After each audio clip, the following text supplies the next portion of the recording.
La sexualidad infantil. Sigmund Freud. La sexualidad infantil. El descuido de lo infantil. Forma parte de la opinión popular acerca de la pulsión sexual la afirmación de que ella falta en la infancia y solo despierta en el período de la vida llamado pubertad. No es este un error cualquiera. Tiene graves consecuencias, pues es el principal culpable de nuestra presente ignorancia acerca de las bases de la vida sexual.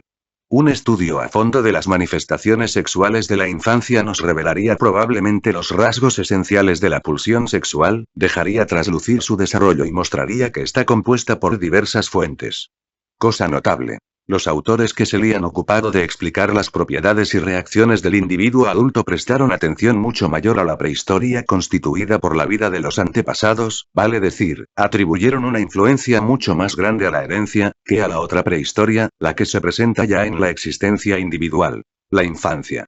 Y eso que, según debería suponerse, la influencia de este período de la vida es más fácil de comprender, y tendría títulos para ser considerada antes que la de la herencia. Uno es cierto que en la bibliografía hallamos ocasionales noticias acerca de una práctica sexual temprana en niños pequeños, acerca de erecciones, de la masturbación y aun de acciones parecidas al coito. Pero se las menciona siempre como procesos excepcionales, como curiosidades o como horrorosos ejemplos de temprana corrupción. Que yo sepa, ningún autor ha reconocido con claridad que la existencia de una pulsión sexual en la infancia posee el carácter de una ley.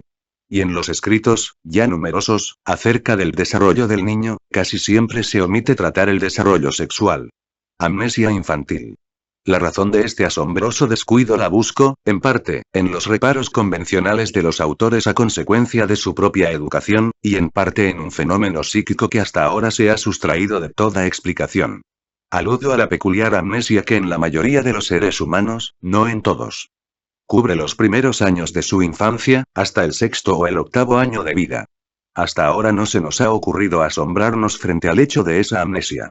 Pero tendríamos buenas razones para ello. En efecto, se nos informa que en esos años, de los que después no conservamos en la memoria sino unos jirones incomprensibles, reaccionábamos con vivacidad frente a las impresiones, sabíamos exteriorizar dolor y alegría de una manera humana, mostrábamos amor, celos y otras pasiones que nos agitaban entonces con violencia, y aún pronunciábamos frases que los adultos registraron como buenas pruebas de penetración y de una incipiente capacidad de juicio. Y una vez adultos, nada de eso sabemos por nosotros mismos. ¿Por qué nuestra memoria quedó tan retrasada respecto de nuestras otras actividades anímicas? Máxime cuando tenemos fundamento para creer que en ningún otro período de la vida la capacidad de reproducción y de recepción es mayor, justamente, que en los años de la infancia.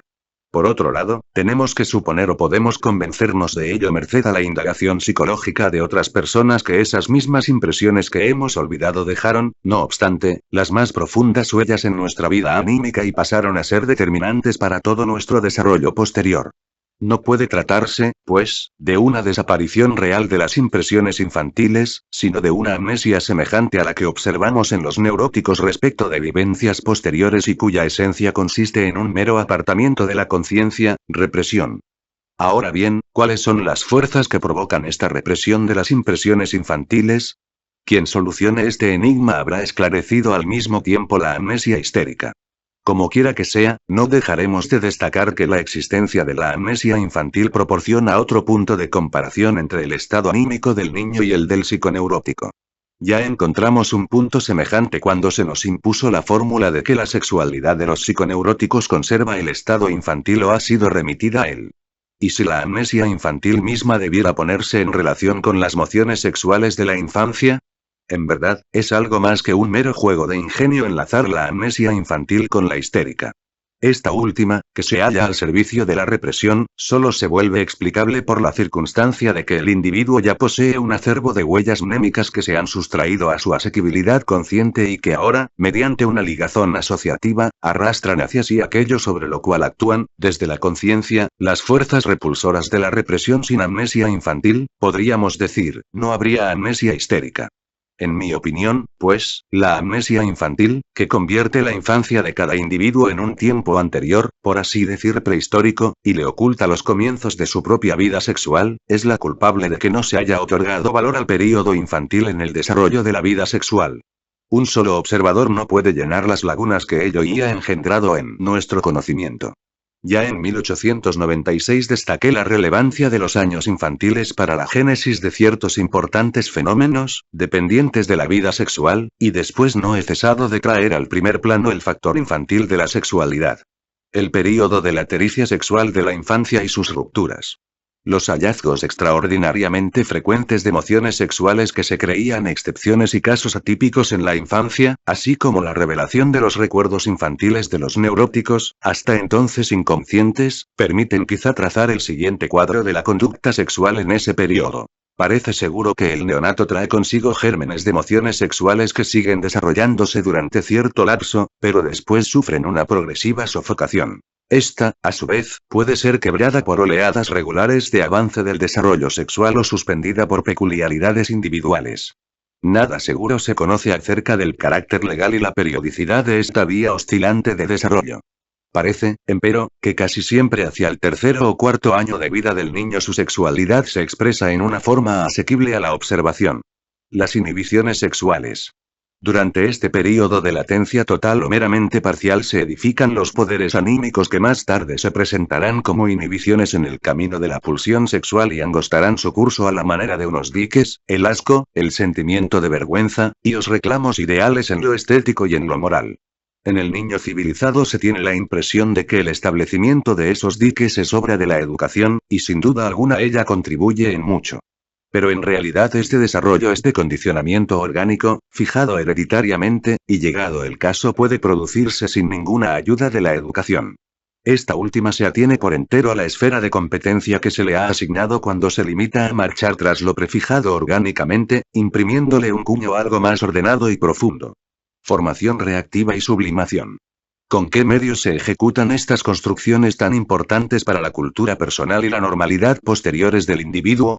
Probablemente a expensas de las mociones sexuales infantiles mismas, cuyo aflujo no ha cesado, pues, ni siquiera en este período de latencia, pero cuya energía en su totalidad o en su mayor parte es desviada del uso sexual y aplicada a otros fines. Los historiadores de la cultura parecen contestes en suponer que mediante esa desviación de las fuerzas pulsionales sexuales de sus metas, y su orientación hacia metas nuevas, un proceso que merece el nombre de sublimación, se adquieren poderosos componentes para todos los logros culturales. Agregaríamos, entonces, que un proceso igual tiene lugar en el desarrollo del individuo, y situaríamos su comienzo en el período de latencia sexual de la infancia. Puede, asimismo, arriesgarse una conjetura acerca del mecanismo de tal sublimación. Las mociones sexuales de estos años infantiles serían, por una parte, inaplicables, pues las funciones de la reproducción están diferidas, lo cual constituye el carácter principal del período de latencia. Por otra parte, serían en sí perversas, esto es, partirían de zonas erógenas y se sustentarían en pulsiones que dadas a la dirección del desarrollo del individuo solo provocarían sensaciones de displacer.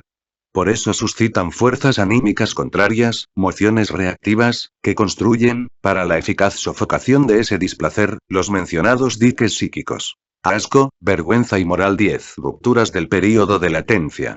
Sin hacernos ilusiones en cuanto a la naturaleza hipotética y a la insuficiente claridad de nuestras intelecciones sobre los procesos del período infantil de latencia o de diferimiento, volvamos a hacer pie en la realidad para indicar que ese empleo de la sexualidad infantil constituye un ideal pedagógico del cual el desarrollo del individuo se aparta casi siempre en algunos puntos, y a menudo en medida considerable. De tiempo en tiempo irrumpe un bloque de exteriorización sexual que se ha sustraído a la sublimación, o cierta práctica sexual se conserva durante todo el período de latencia hasta el estallido reforzado de la pulsión sexual en la pubertad. Los educadores, en la medida en que prestan alguna atención a la sexualidad infantil, se conducen como si compartieran nuestras opiniones acerca de la formación de los poderes de defensa morales a expensas de la sexualidad, y como si supieran que la práctica sexual hace ineducable al niño. En efecto, persiguen como vicios todas las exteriorizaciones sexuales del niño, aunque sin lograr mucho contra ellas. Ahora bien, nosotros tenemos fundamento para interesarnos en estos fenómenos temidos por la educación, pues esperamos que ellos nos esclarezcan la conformación originaria de la pulsión sexual. El chupeteo. Por motivos que después se verán, tomaremos como modelo de las exteriorizaciones sexuales infantiles el chupeteo, el mamar con fruición, al que el pediatra húngaro Lindner ha consagrado un notable estudio, 1879. El chupeteo Ludelnolutzen, que aparece ya en el latente y puede conservarse hasta la madurez o persistir toda la vida, consiste en un contacto de succión con la boca, los labios, repetido rítmicamente, que no tiene por fin la nutrición. Una parte de los propios labios, la lengua, un lugar de la piel que esté al alcance aún el dedo gordo del pie, son tomados como objeto sobre el cual se ejecuta la acción de mamar. Una pulsión de prensión que emerge al mismo tiempo suele manifestarse mediante un simultáneo tironeo rítmico del lóbulo de la oreja y el apoderamiento de una parte de otra persona, casi siempre de su oreja, con el mismo fin. La acción de mamar con fruición cautiva por entero la atención y lleva al adormecimiento o incluso a una reacción motriz en una suerte de orgasmo. No es raro que el mamar con fruición se combine con el frotamiento de ciertos lugares sensibles del cuerpo, el pecho, los genitales externos. Por esta vía, muchos niños pasan del chupeteo a la masturbación. El propio Lindner ha reconocido la naturaleza sexual de esta acción y la ha destacado sin reparos. En la crianza, el chupeteo es equiparado a menudo a las otras malas costumbres sexuales del niño. Muchos pediatras y neurólogos han objetado con energía esta concepción. Pero en parte su objeción descansa, sin duda alguna, en la confusión de sexual con genital. Ese disenso plantea una cuestión difícil e inevitable. ¿Cuál es el carácter universal de las exteriorizaciones sexuales del niño, que nos permitiría reconocerlas? Opino que la concatenación de fenómenos que gracias a la indagación psicoanalítica hemos podido inteligir nos autoriza a considerar el chupeteo como una exteriorización sexual, y a estudiar justamente en él los rasgos esenciales de la práctica sexual infantil. Autoerotismo. Tenemos la obligación de considerar más a fondo este ejemplo. Destaquemos, como el carácter más llamativo de esta práctica sexual, el hecho de que la pulsión no está dirigida a otra persona. Se satisface en el cuerpo propio, es autoerótica, para decirlo con una feliz designación introducida por Abel Ockellis 1898. 13 Es claro, además, que la acción del niño chupeteador se rige por la búsqueda de un placer ya vivenciado, y ahora recordado. Así, en el caso más simple, la satisfacción se obtiene mamando rítmicamente un sector de la piel o de mucosa. Es fácil colegir también las ocasiones que brindaron al niño las primeras experiencias de ese placer que ahora aspira a renovar. Su primera actividad, la más importante para su vida, el mamar del pecho materno, o de sus subrogados, no pudo menos que familiarizarlo con ese placer. Diríamos que los labios del niño se comportaron como una zona erógena, y la estimulación por el cálido aflujo de Etchet fue la causa de la sensación placentera. Al comienzo, claro está, la satisfacción de la zona erógena se asoció con la satisfacción de la necesidad de alimentarse. El quehacer sexual se apunta a la contrabarra primero en una de las funciones que sirven a la conservación de la vida, y solo más tarde se independiza de ella. Quien ve a un niño saciado adormecerse en el pecho materno, con sus mejillas sonrosadas y una sonrisa beatífica, no podrá menos que decirse que este cuadro sigue siendo decisivo también para la expresión de la satisfacción sexual en la vida posterior. La necesidad de repetir la satisfacción sexual se divorcia entonces de la necesidad de buscar alimento, un divorcio que se vuelve inevitable cuando aparecen los dientes y la alimentación ya no se cumple más exclusivamente mamando, sino también masticando. El niño no se sirve de un objeto ajeno para mamar. Prefiere una parte de su propia piel porque le resulta más cómodo, porque así se independiza del mundo exterior al que no puede aún dominar, y porque a esa manera se procura, por así decir, una segunda zona erógena, si bien de menor valor. El menor valor de este segundo lugar lo llevará más tarde a buscar en otra persona la parte correspondiente, los labios.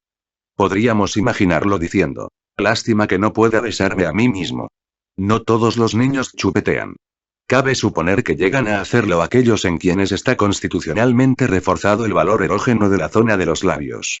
Si este persiste, tales niños, llegados a adultos, serán grandes gustadores del beso, se inclinarán a besos perversos o, si son hombres, tendrán una potente motivación intrínseca para beber y fumar. Pero si sobreviene la represión, sentirán asco frente a la comida y producirán vómitos histéricos. Siendo la zona labial un campo de acción recíproca Gemeinsamkeit, la represión invadirá la pulsión de nutrición. Muchas de mis pacientes con trastornos alimentarios, globus hystericus, estrangulamiento de la garganta y vómitos, fueron en sus años infantiles enérgicas chupeteadoras. En el chupeteo o el mamar con fruición hemos observado ya los tres caracteres esenciales de una exteriorización sexual infantil. Esta nace apuntalándose en una de las funciones corporales importantes para la vida. Todavía no conoce un objeto sexual, pues es autoerótica, y su meta sexual se encuentra bajo el imperio de una zona erógena. Anticipemos que estos caracteres son válidos también para la mayoría de las otras prácticas de la pulsión sexual infantil. Caracteres de las zonas erógenas. Todavía podemos extraer muchas cosas del ejemplo del chupeteo con miras a caracterizar lo que es una zona erógena. Es un sector de piel o de mucosa en el que estimulaciones de cierta clase provocan una sensación placentera de determinada cualidad. No hay ninguna duda de que los estímulos productores de placer están ligados a particulares condiciones. Pero no las conocemos. Entre ellas, el carácter rítmico no puede menos que desempeñar un papel. Se impone la analogía con las cosquillas. Parece menos seguro que se pueda designar particular al carácter de la sensación placentera provocada por el estímulo particularidad en la que estaría contenido, justamente, el factor sexual. En asuntos de placer y displacer, la psicología tantea todavía demasiado en las tinieblas, por lo cual es recomendable adoptar la hipótesis más precavida. Quizá más adelante hallemos fundamentos que parezcan apoyar la particularidad como cualidad de esa sensación placentera. La propiedad erógena puede adherir prominentemente a ciertas partes del cuerpo. Existen zonas erógenas predestinadas, como lo muestra el chupeteo. Pero este mismo ejemplo nos enseña también que cualquier otro sector de piel o de mucosa puede prestar los servicios de una zona erógena, para lo cual es forzoso que conlleve una cierta actitud. Por tanto, para la producción de una sensación placentera, la cualidad del estímulo es más importante que la complexión de las partes del cuerpo. El niño chupeteador busca por su cuerpo y escoge algún sector para mamárselo con fruición. Después, por acostumbramiento, este pasa a ser el preferido. Cuando por casualidad tropieza con uno de los sectores predestinados, pezones, genitales, desde luego será este el predilecto. Tal capacidad de desplazamiento reaparece en la sintomatología de la histeria de manera enteramente análoga. En esta neurosis, la represión afecta sobre todo a las zonas genitales en sentido estricto, las que prestan su estimulabilidad a las restantes zonas erógenas, que de otro modo permanecerían relegadas en la vida adulta. Entonces, estas se comportan en un todo como los genitales. Pero, además, tal como ocurre en el caso del chupeteo, cualquier otro sector del cuerpo puede ser dotado de la excitabilidad de los genitales y elevarse a la condición de zona erógena. Las zonas erógenas e histerógenas exhiben los mismos caracteres. Meta sexual infantil. La meta sexual de la pulsión infantil consiste en producir la satisfacción mediante la estimulación apropiada de la zona erógena que, de un modo u otro, se ha escogido. Para que se cree una necesidad de repetirla, esta satisfacción tiene que haberse vivenciado antes. Y es lícito pensar que la naturaleza habrá tomado seguras medidas para que esa vivencia no quede librada al azar. Ya tomamos conocimiento de la organización previa que cumple este fin respecto de la zona de los labios. El enlace simultáneo de este sector del cuerpo con la nutrición. Todavía habremos de hallar otros dispositivos esjumilares como fuentes de la sexualidad. En cuanto estado, la necesidad de repetir la satisfacción se trasluce por dos cosas. Un peculiar sentimiento de tensión, que posee más bien el carácter del displacer, y una sensación de estímulo o de picazón condicionada centralmente y proyectada a la zona erógena periférica. Por eso la meta sexual puede formularse también así. Procuraría sustituir la sensación de estímulo proyectada sobre la zona erógena, por aquel estímulo externo que la cancela al provocar la sensación de la satisfacción. Este estímulo externo consistirá la mayoría de las veces en una manipulación análoga al mamar. Pero si es cierto que la necesidad puede suscitarse también periféricamente, por una alteración real en la zona erógena, ese hecho armoniza a la perfección con nuestro saber fisiológico. Solo parece un poco sorprendente que, para cancelarse, un estímulo requiera de un segundo estímulo aplicado al mismo lugar. Las exteriorizaciones sexuales masturbatorias. No podrá sino alegrarnos sumamente el descubrir que, una vez estudiada la pulsión partiendo de una única zona erógena, no tenemos muchas más cosas importantes que aprender acerca de la práctica sexual del niño. Las diferencias más notables se refieren a los pasos que se necesita dar para obtener la satisfacción, que en el caso de la zona labial consistían en el mamar y que tendrán que sustituirse por otra acción muscular acorde con la posición y la complexión de tas otras zonas. Activación de la zona anal. La zona anal, a semejanza de la zona de los labios, es apta por su posición para proporcionar un apuntalamiento de la sexualidad en otras funciones corporales. Debe admitirse que el valor erógeno de este sector del cuerpo es originariamente muy grande.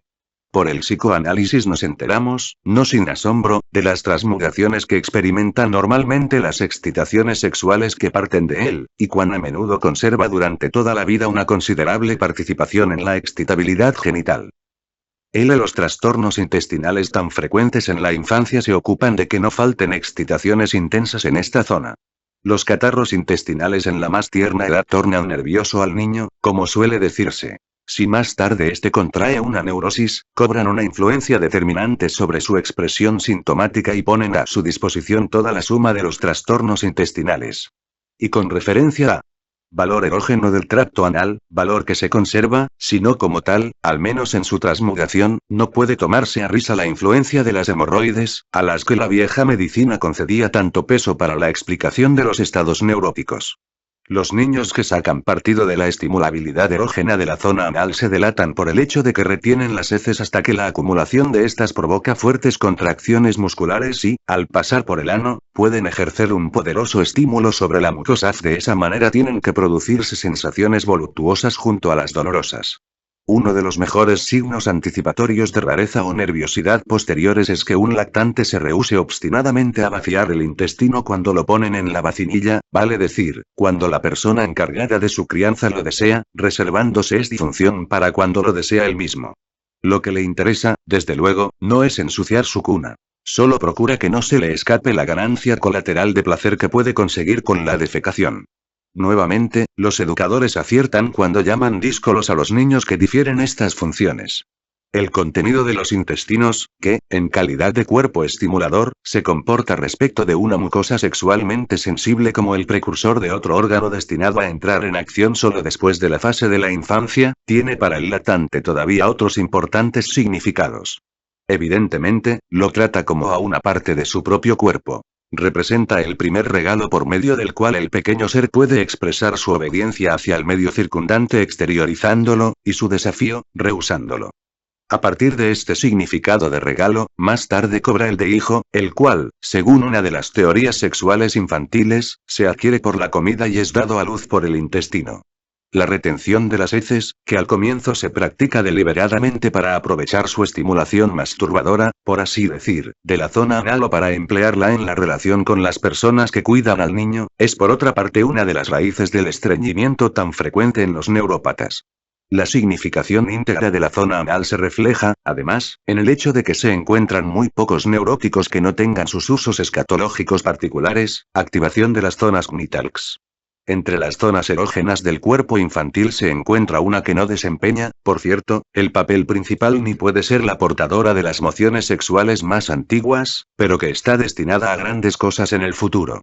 Tanto en los varones como en las niñas se relaciona con la mección, glande, clítoris, y en los primeros está dentro de un saco de mucosa, de manera que no puede faltarle estimulación por secreciones, que desde temprano son capaces de encender la excitación sexual. Las activaciones sexuales de esta zona erógena, que corresponde a las partes sexuales reales, son sin duda el comienzo de la posterior vida sexual normal. Por su situación anatómica, por el sobreaflujo de secreciones, por los lavados y frotaciones del cuidado corporal y por ciertas excitaciones accidentales, como las migraciones de lombrices intestinales en las niñas, es inevitable que la sensación placentera que estas partes del cuerpo son capaces de proporcionar se haga notar al niño ya en su período de lactancia, despertándole una necesidad de repetirla. Si se considera la suma de estas circunstancias y se repara en que las medidas adoptadas para mantener la limpieza difícilmente tendrán efectos diversos de los producidos por su ensuciamiento, se vuelve poco menos que forzoso concluir que mediante el onanismo del lactante, al que casi ningún individuo escapa, se establece el futuro primado de esta zona erógena, para la actividad sexual. 0. La acción que elimina el estímulo y desencadena la satisfacción consiste en un contacto de frotación con la mano o en una presión, sin duda prefigurada como un reflejo, ejercida por la mano apretando los muslos. Esta última operación es con mucho la más frecuente en la niña. En el caso del varón, la preferencia por la mano señala ya la importante contribución que la pulsión de apoderamiento está destinada a prestar a la actividad sexual masculina. Redundará en beneficio de la claridad 28 indicar que es preciso distinguir 3 fases en la masturbación infantil. La primera corresponde al período de lactancia, la segunda al breve florecimiento de la práctica sexual hacia el 4º año de vida, y solo la tercera responde al onanismo de la pubertad, el único que suele tenerse en cuenta. La segunda fase de la masturbación infantil. El onanismo del lactante parece desaparecer tras breve lapso. No obstante, su prosecución ininterrumpida hasta la pubertad puede constituir ya la primera gran desviación respecto del desarrollo a que se aspira para el ser humano en la cultura. Después del período de lactancia, en algún momento de la niñez, por lo común antes del cuarto año, la pulsión sexual suele despertar de nuevo en esta zona genital y durar un lapso, hasta que una nueva sofocación la detiene, o proseguir sin interrupción. Las relaciones posibles son muy diversas y solo pueden elucidarse mediante el examen más pormenorizado de casos individuales. Pero todos los detalles de esta segunda activación sexual infantil dejan tras sí las más profundas, inconscientes, huellas en la memoria de la persona, determinan el desarrollo de su carácter si permanece sana, y la sintomatología de su neurosis y enferma después de la pubertad.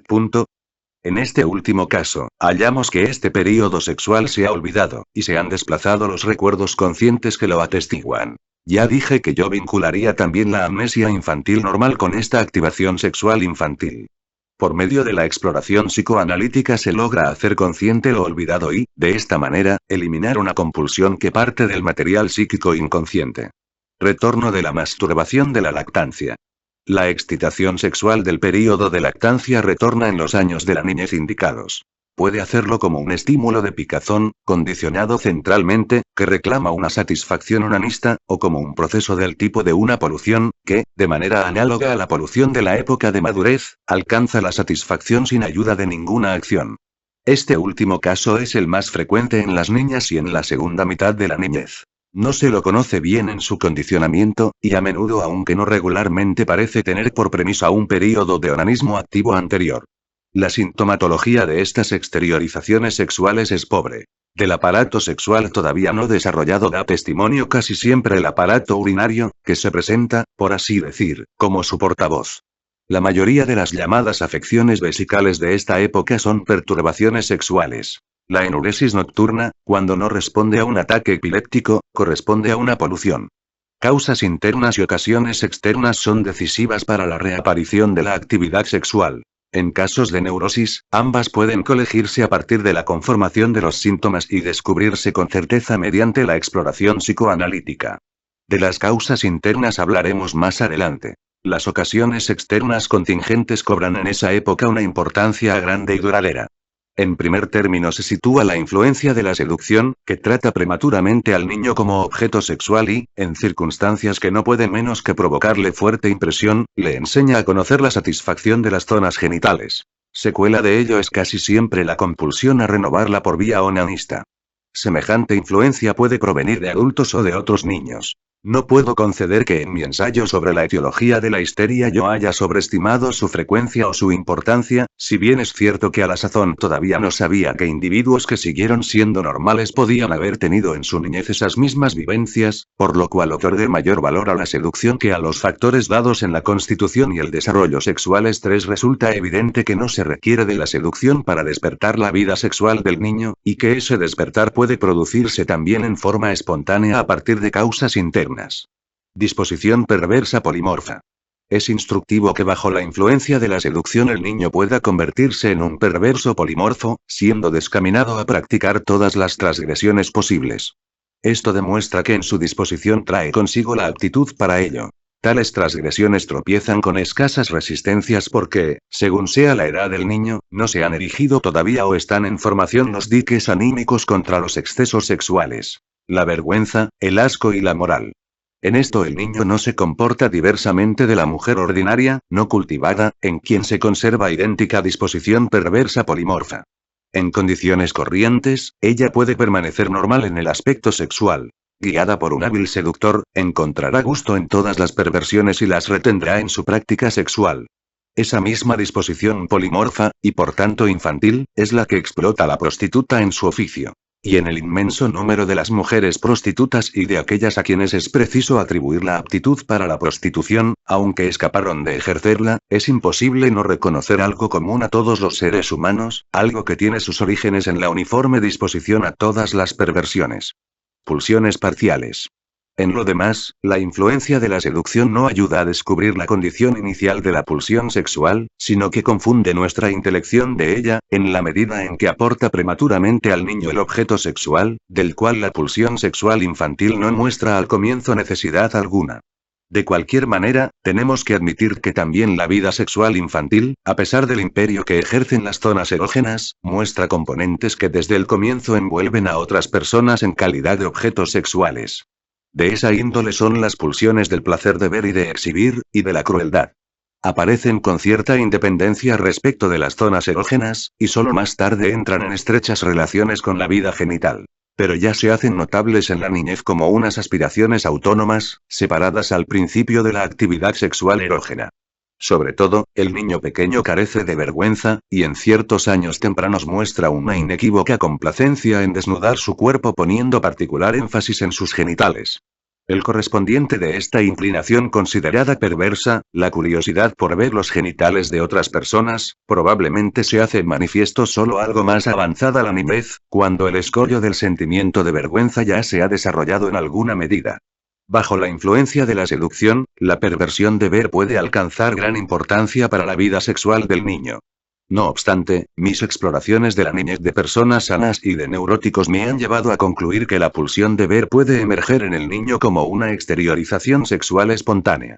Niños pequeños cuya atención se dirigió alguna vez a sus propios genitales casi siempre por vía masturbatoria suelen dar sin contribución ajena el paso ulterior, y desarrollar un vivo interés por los genitales de sus compañeritos de juegos.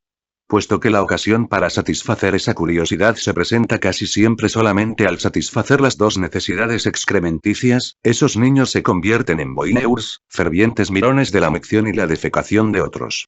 Sobrevenida la represión de estas inclinaciones, la curiosidad de ver genitales de otras personas, de su propio sexo o del otro, permanece como una presión martirizante, que en muchos casos de neurosis presta después la más potente fuerza impulsora a la formación de síntoma. Con independencia aún mayor respecto de las otras prácticas sexuales ligadas a las zonas erógenas, se desarrollan en el niño los componentes crueles de la pulsión sexual. La crueldad es cosa enteramente natural en el carácter infantil. En efecto, la inhibición en virtud de la cual la pulsión de apoderamiento se detiene ante el dolor del otro, la capacidad de compadecerse, se desarrollan relativamente tarde. Es notorio que no se ha logrado todavía el análisis psicológico exhaustivo de esta pulsión.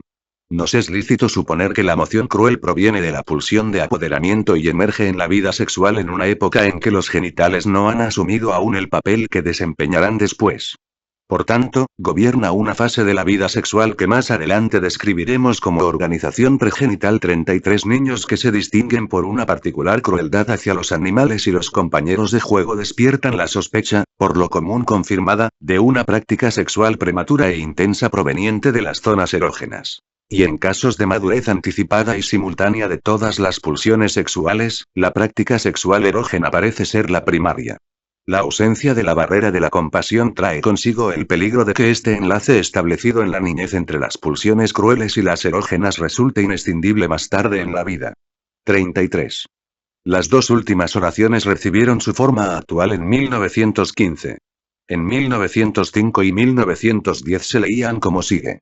Tenemos derecho a suponer que las mociones crueles fluyen de fuentes en realidad independientes de la sexualidad, pero que ambas pueden entrar en conexión tempranamente, por una anastomosis conexión transversal próxima a sus orígenes. No obstante, la observación enseña que entre el desarrollo sexual y el de la pulsión de ver y de crueldad persisten influencias recíprocas, que vuelven a restringir la aseverada independencia entre ambas clases de pulsiones. Desde las confesiones de Jean-Jacques Rousseau, la estimulación dolorosa de la piel de las nalgas ha sido reconocida por todos los pedagogos como una raíz erógena de la pulsión pasiva a la crueldad, del masoquismo. Con acierto han deducido de ahí la exigencia de que el castigo corporal, que casi siempre afecta a esta parte del cuerpo, debe evitarse en el caso de todos aquellos niños cuya libido, por los posteriores reclamos de la educación cultural, pueda ser empujada hacia las vías colaterales. Sexualidad. Su acción corresponde, por una parte, a una manera sublimada del apoderamiento, y, por la otra, trabaja con la energía de la pulsión de ver. Empero, sus vínculos con la vida sexual tienen particular importancia, pues por los psicoanálisis hemos averiguado que la pulsión de saber de los niños recae, en forma insospechadamente precoz y con inesperada intensidad, sobre los problemas sexuales, y aun quizás es despertada por estos. El enigma de la esfinge. No son intereses teóricos sino prácticos los que ponen en marcha la actividad investigadora en el niño. La amenaza que para sus condiciones de existencia significa la llegada, conocida o barruntada, de un nuevo niño, y el miedo de que ese acontecimiento lo prive de cuidados y amor, lo vuelven reflexivo y penetrante. El primer problema que lo ocupa es, en consonancia con esta génesis del despertar de la pulsión de saber, no la cuestión de la diferencia entre los sexos, sino el enigma. ¿De dónde vienen los niños? En una desfiguración que es fácil deshacer, es este el mismo enigma que proponía la Esfinge de Tebas. En cuanto al hecho de los dos sexos, al comienzo el niño no se revuelve contra él ni le opone reparo alguno. Para el varoncito es cosa natural suponer que todas las personas poseen un genital como el suyo, y le resulta imposible unir su falta a la representación que tiene de ellas. Complejo de castración y envidia del pene. El varoncito se aferra con energía a esta convicción, la defiende obstinadamente frente a la contradicción que muy pronto la realidad le opone, y la abandona solo tras serias luchas interiores, complejo de castración. Las formaciones sustitutivas de este pene perdido de la mujer cumplen un importante papel en la conformación de múltiples perversiones. El supuesto de que todos los seres humanos poseen idéntico genital, masculino, es la primera de las asombrosas teorías sexuales infantiles, grávidas de consecuencias. De poco le sirve al niño que la ciencia biológica dé razón a su prejuicio y deba reconocer al clítoris femenino como un auténtico sustituto del pene. En cuanto a la niñita, no incurre en tales rechazos cuando ve los genitales del varón con su conformación diversa.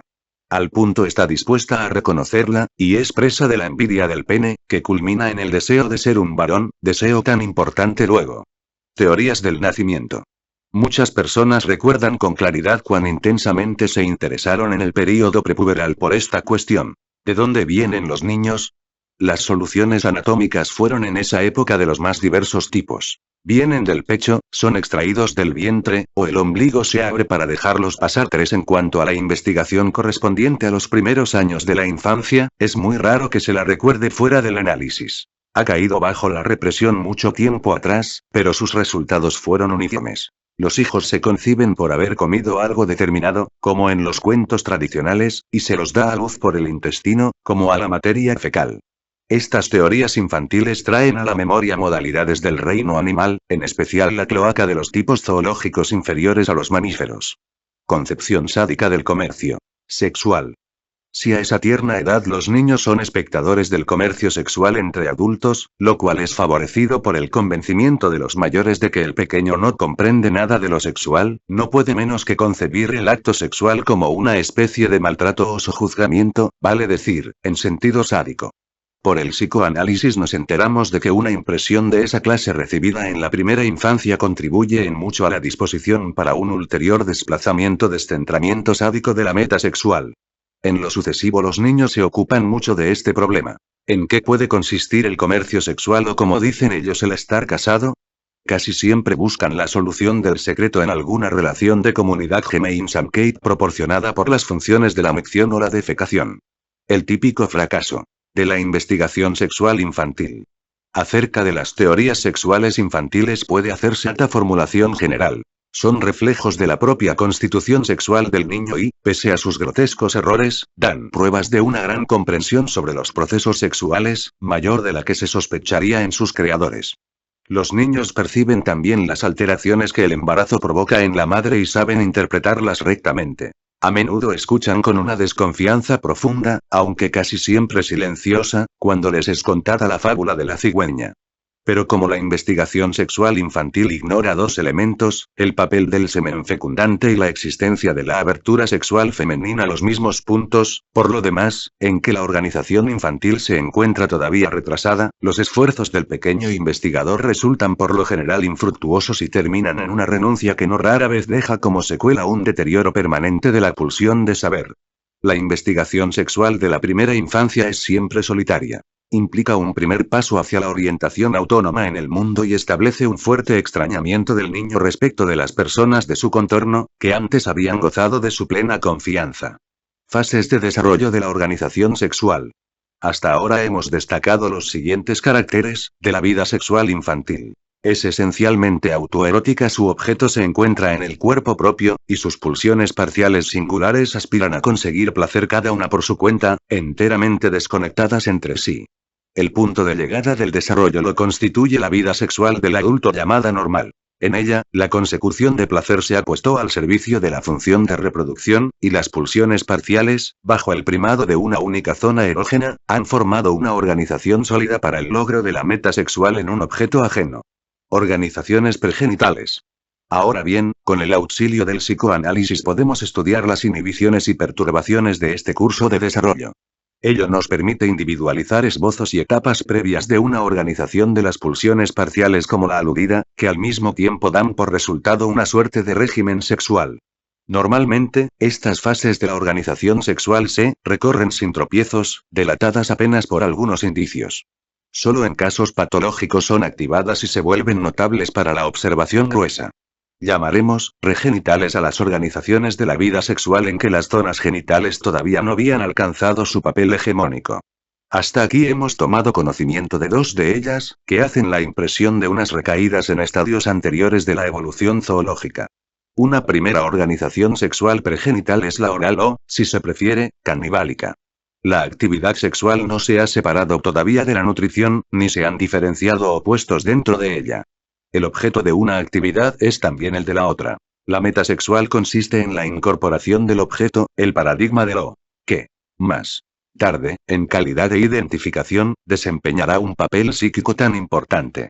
El chupeteo puede verse como un resto de esta fase hipotética que la patología nos forzó a suponer. En ella la actividad sexual, desasida de la actividad de la alimentación, ha resignado el objeto ajeno a cambio de uno situado en el cuerpo propio. Segunda fase pregenital es la de la organización sádico-anal. Aquí ya se ha desplegado la división en opuestos, que atraviesa la vida sexual. Empero, no se los puede llamar todavía masculino y femenino, sino que es preciso decir activo y pasivo. La actividad es producida por la pulsión de apoderamiento a través de la musculatura del cuerpo, y como órgano de meta sexual pasiva se constituye ante todo la mucosa erógena de intestino. Empero, los objetos de estas dos aspiraciones no coinciden. Junto a ello, se practican otras pulsiones parciales de manera autocrótica. En esta fase, por tanto, ya son pesquisables la polaridad sexual y el objeto ajeno. Faltan todavía la organización y la subordinación a la función de la reproducción. El predominio del sadismo, y de la zona anal en el papel de cloaca, le imprimen un sesgo notablemente arcaico. Además, posee este otro carácter. Los pares de opuestos pulsionales están plasmados en un grado aproximadamente igual, estado de cosas que se designa con el feliz término introducido por Bleuler: ambivalencia. La hipótesis de las organizaciones pregenitales de la vida sexual descansa en el análisis de las neurosis. Difícilmente se la pueda apreciar si no es con relación al conocimiento de estas. Tenemos derecho a esperar que el continuado empeño analítico nos depare datos mucho más amplios sobre el edificio y el desarrollo de la función sexual normal. Para completar el cuadro de la vida sexual infantil, es preciso agregar que a menudo, o regularmente, ya en la niñez se consuma una elección de objeto como la que hemos supuesto característica de la fase de desarrollo de la pubertad. El conjunto de los afanes sexuales se dirigen a una persona única, y en ella quieren alcanzar su meta. He ahí, pues, el máximo acercamiento posible en la infancia a la conformación definitiva que la vida sexual presentará después de la pubertad. La diferencia respecto de esta última reside solo en el hecho de que la unificación de las pulsiones parciales y su subordinación al primado de los genitales no son establecidas en la infancia, o lo son de manera muy incompleta. Por tanto, la instauración de ese primado al servicio de la reproducción es la última fase por la que atraviesa la organización sexual 4. Los dos tiempos de la elección de objeto. El siguiente proceso puede reclamar el nombre de típico. La elección de objeto se realiza en dos tiempos, en dos oleadas. La primera se inicia entre los 2 y los 5 años, y el período de latencia la detiene o la hace retroceder. Se caracteriza por la naturaleza infantil de sus metas sexuales.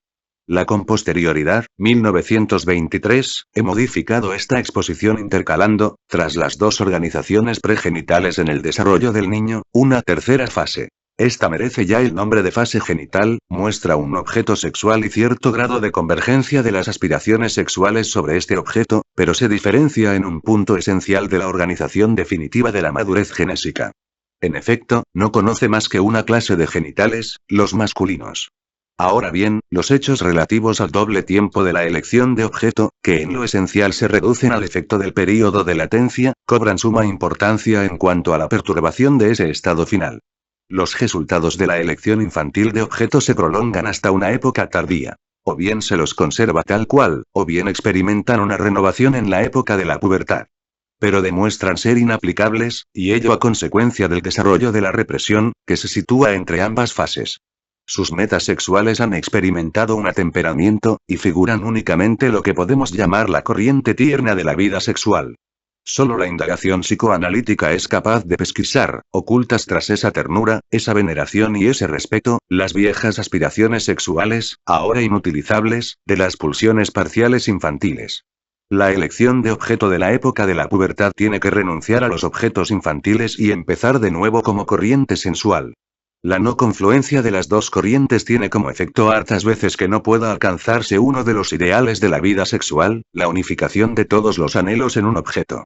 A raíz de la indagación de las zonas erógenas hemos descubierto que estos sectores de la piel muestran meramente una particular intensificación de un tipo de excitabilidad que, en cierto grado, es propio de toda la superficie de aquella. Por eso no nos asombrará enterarnos de que a ciertos tipos de estimulación general de la piel pueden adscribirse efectos erógenos muy nítidos. Entre estos, destacamos sobre todo los estímulos térmicos. Quizás ello nos facilite la comprensión del efecto terapéutico de los baños calientes. Excitaciones mecánicas. Además, tenemos que incluir en esta serie la producción de una excitación sexual mediante sacudimientos mecánicos del cuerpo, de carácter rítmico. Debemos distinguir en ellos tres clases de influencias de estímulo. Las que actúan sobre el aparato sensorial de los nervios vestibulares, las que actúan sobre la piel y las que lo hacen sobre las partes profundas, músculos, aparato articular. La existencia de las sensaciones placenteras así generadas merece destacarse que estamos autorizados a usar indistintamente, para todo un tramo, excitación sexual y satisfacción, si bien nos obligamos así a brindar más adelante una explicación, la existencia de esas sensaciones placenteras, entonces, producidas por ciertos sacudimientos mecánicos del cuerpo, es documentada por el gran gusto que sienten los niños en los juegos de movimiento pasivo, como ser amacados y arrojados por el aire, cuya repetición piden incesantemente. Como es sabido, regularmente se mece a los niños inquietos para hacerlos dormir. Los sacudimientos de los carruajes y, más tarde, del ferrocarril ejercen un efecto tan fascinante sobre los niños mayores que al menos todos los varoncitos han querido alguna vez ser cocheros o conductores de tren cuando grandes. Suelen dotar de un enigmático interés, de extraordinaria intensidad, a todo lo relacionado con el ferrocarril. Y en la edad en que se activa la fantasía, poco antes de la pubertad, suelen convertirlo en el núcleo de un simbolismo refinadamente sexual. Es evidente que la compulsión a establecer ese enlace entre el viaje por ferrocarril y la sexualidad proviene del carácter placentero de las sensaciones de movimiento. Y si después se suma la represión, que hace que tantas de las predilecciones infantiles den un vuelco hacia su contrario, esas mismas personas reaccionarán en su adolescencia o madurez con náuseas si son mecidas o amacadas, o bien un viaje por ferrocarril las agotará terriblemente, o tenderán a sufrir ataques de angustia en caso de viajar y se protegerán de la repetición de esa experiencia penosa mediante la angustia al ferrocarril. A esta serie pertenece el hecho todavía incomprendido, de que la neurosis traumática histeriforme grave se produce por sumación de terror y sacudimiento mecánico.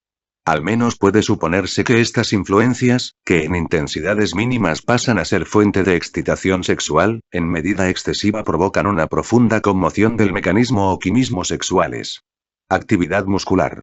Es sabido que una intensa actividad muscular constituye para el niño una necesidad de cuya satisfacción extrae un placer extraordinario. Está sujeto a elucidaciones críticas el determinar si este placer tiene algo que ver con la sexualidad, si él mismo incluye una satisfacción sexual o puede convertirse en ocasión de una excitación sexual. Esas elucidaciones pueden apuntar también a la tesis ya expuesta, a saber, que el placer provocado por las sensaciones de movimiento pasivo es de naturaleza sexual o genera excitación sexual. Es un hecho, no obstante, que muchas personas informan haber vivenciado los primeros signos de la excitación en sus genitales en el curso de juegos violentos o de riñas con sus compañeros de juego, situación en la cual, además de todo el esfuerzo muscular, operaba un estrecho contacto con la piel del oponente. La inclinación a trabarse en lucha con determinada persona mediante la musculatura, como en años posteriores la de trabarse en disputas mediante la palabra, odio son amores, se cuenta entre los buenos signos anunciadores de que se ha elegido como objeto a esa persona.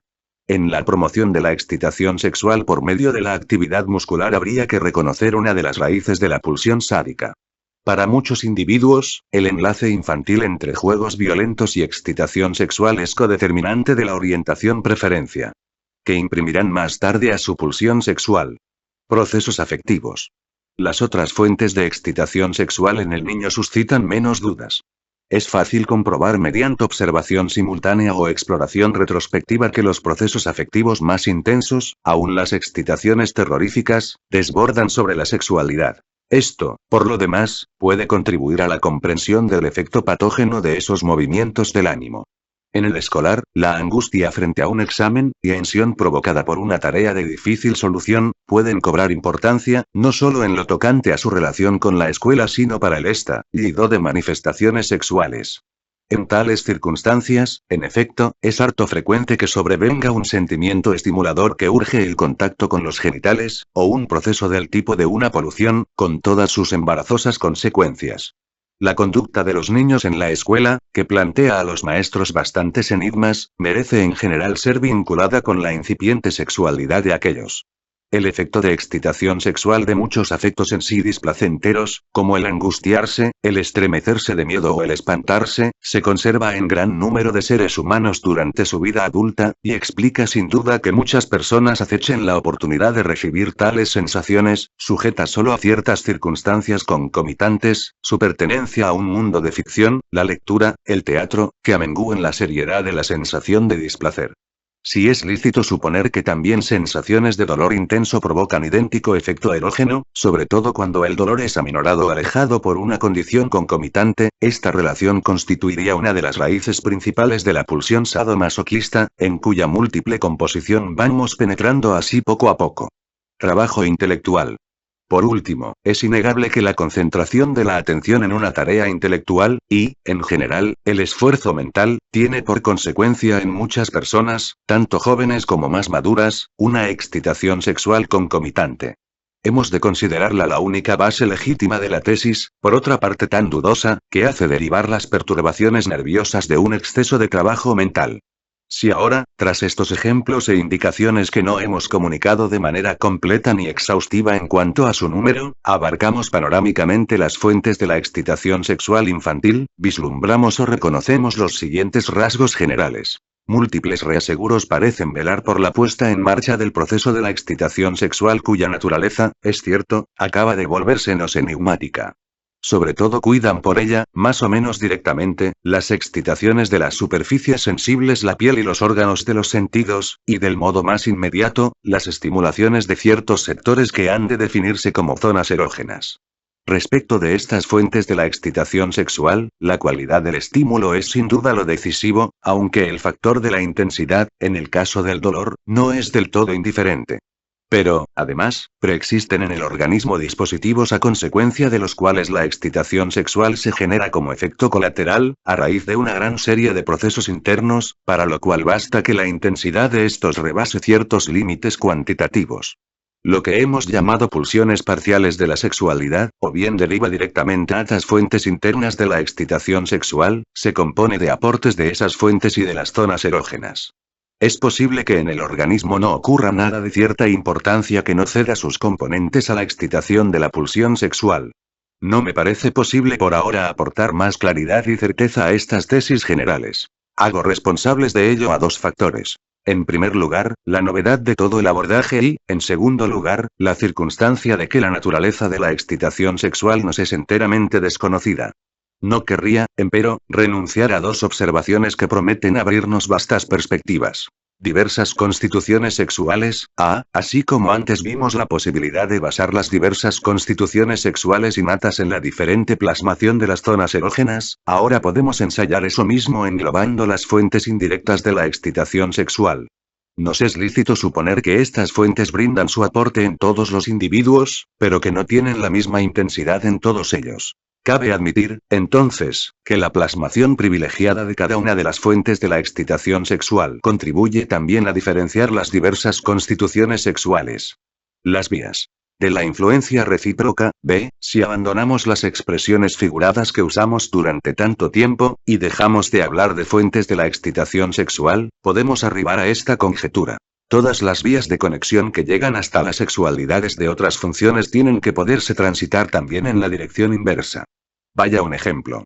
Si el hecho de ser la zona de los labios patrimonio común de las dos funciones es el fundamento por el cual la nutrición genera una satisfacción sexual, ese mismo factor nos permite comprender que la nutrición sufra perturbaciones cuando son perturbadas las funciones erógenas de la zona común.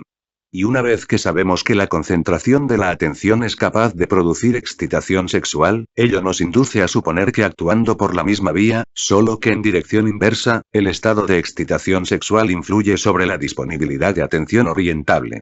Una buena parte de la sintomatología de las neurosis, que yo derivo de perturbaciones de los procesos sexuales, se exterioriza en perturbaciones de las otras funciones, no sexuales, del cuerpo.